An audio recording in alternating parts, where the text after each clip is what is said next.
Cela peut paraître étrange, mais Franck et Valérie sont en train de s'offrir un cadeau. Sur ces cotons-tiges, ils prélèvent leur ADN. Avec ce code génétique propre à chaque individu, ils vont faire réaliser 2 tableaux à leur image pour ce résultat-là. Il y avait 2 choses qui nous paraissaient intéressantes. C'était d'une part le côté unique et c'était le côté design, parce que les couleurs sont assez flashy. Une fois les cotons-tiges chargés de l'ADN et la couleur des tableaux choisis, il ne reste plus qu'à envoyer le kit au laboratoire. Donc on a le résultat dans 1 heure. Les tableaux, c'est Alain et Yannick qui vont les réaliser. Anciens chercheurs en biochimie, ils ont tout quitté pour se concentrer sur la création de tableaux à base d'ADN. L'ADN, c'est la molécule centrale de la vie. Et régulièrement, on avait devant nos yeux des images de l'ADN pour notre recherche. Et ces images, on les a trouvées fantastiquement belles. C'est sûr qu'on donne un petit coup de vieux à la photo au-dessus de la cheminée en noir et blanc de toute la famille. Je vais extraire l'ADN présent dans les cellules. Aujourd'hui, ils vont traiter l'ADN de Franck et Valérie. Une opération très minutieuse et complexe qui va prendre plusieurs heures. Maintenant, l'ADN qui va nous servir de base à la réalisation du tableau se trouve à l'intérieur de ce tube. L'ADN est alors placé dans un gel spécial et c'est dans cette machine à UV que le tableau va se révéler pour la première fois.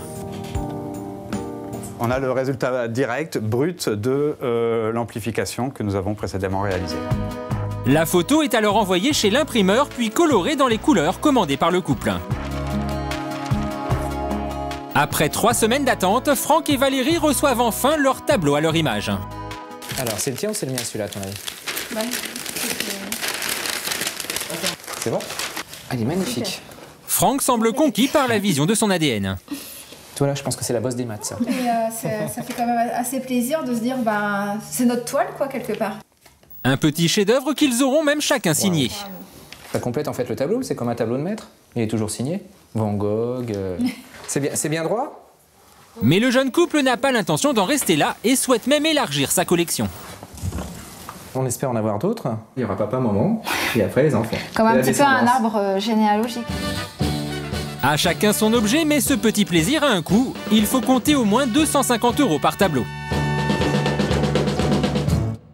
C'est qui lui? Nolan. C'est un chaton, c'est Nolan. Oui. Et on va jusqu'à chez? Oui, le beau jardinier qui est Nolan.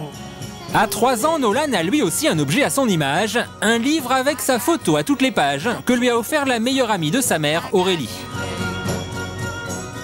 Il vient nous montrer, ça c'est Nolan. Et c'est trop mignon, quoi. Il vient nous montrer, regarde, je suis sur le livre. Donc c'est chou. Je trouvais ça vraiment sympa, puis lui se mettre en scène dans le livre et que ce soit pas juste un livre comme tous ceux qu'il a déjà, où il y a carrément sa photo, ça l'interpelle encore plus en fait. Et ça marche d'ailleurs. Et ça marche tellement bien que Nolan ne quitte jamais plus son livre. Des petits cadeaux personnalisés dans lesquels on peut même intégrer toute sa famille pour près de 30 €.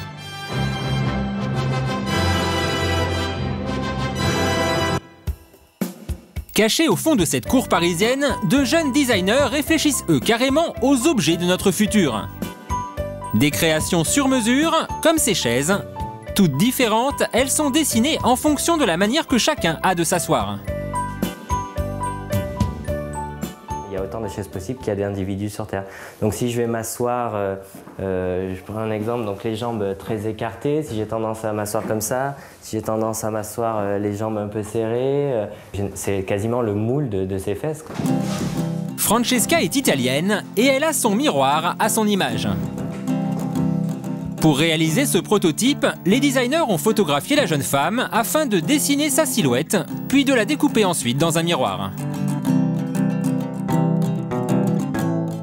C'est drôle de se poser en face de sa propre silhouette. Romain, lui, a été le cobaye d'un autre objet de notre vie quotidienne. Il s'est laissé mesurer par les créateurs pour avoir un valet de nuit à sa taille exacte. Du coup, tous ses vêtements s'y adaptent parfaitement. C'est pratique, déjà. Et puis, c'est personnel. C'est à moi et c'est moi à la fois. Jamais à court d'idées, ces designers du futur ont aussi inventé ces peignes, adaptés parfaitement à votre chevelure.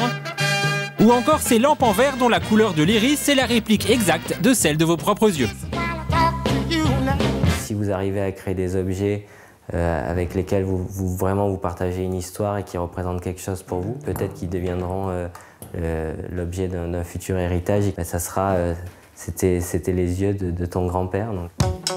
Ces objets sont encore pour l'instant des pièces uniques qui coûtent cher, mais qu'on retrouvera peut-être plus vite qu'on ne le pense dans nos intérieurs.